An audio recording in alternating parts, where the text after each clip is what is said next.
வணக்கம் நண்பர்களே, இன்றைக்கி நம்ம கடாய் பன்னீர் எப்படி செய்யலான்னு பார்க்கலாம்.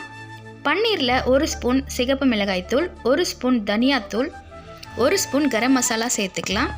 கொஞ்சமாக ஆயில் சேர்த்து நல்லா மிக்ஸ் பண்ணி வச்சிடலாம். இப்போ கடாயில் எண்ணெய் சேர்த்துக்கலாம். ஒரு 2 கரண்டி எண்ணெயை சேர்த்துக்கலாம்.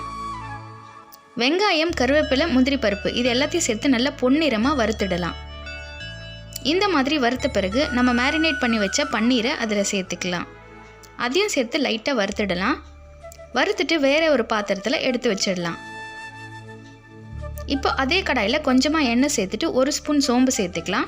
1 கப் அளவுக்கு வெங்காயத்தை கட் பண்ணி சேர்த்துக்கலாம். 1 கையளவுக்கு புதினா சேர்த்துக்கலாம். 1 ஸ்பூன் இஞ்சி பூண்டு விழுதியும் சேர்த்துக்கலாம். சேர்த்து நல்லா பச்சை வாசனை போகிற அளவுக்கு வதக்கி விட்டுடலாம். 2 தக்காளியை அரைச்சி வச்சுருக்கேன், அதையும் சேர்த்து நல்லா வதக்கி விட்டுடலாம். இப்போ நம்ம வறுத்து வச்ச பன்னீரை அதில் சேர்த்துக்கலாம்.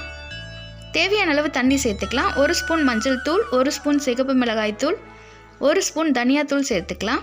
1 ஸ்பூன் கறி பவுடரையும் சேர்த்துக்கலாம். எல்லாத்தையும் சேர்த்து நல்லா மிக்ஸ் பண்ணிவிட்டு நல்லா திக்காக கொதிக்க விடலாம். தேவையான அளவு சால்ட்டு கொஞ்சமாக சேர்த்துக்கலாம். ஃபைனலாக கொத்தமல்லியை தூவிடலாம். நம்மளோட கடாய் பன்னீர் ரெடி.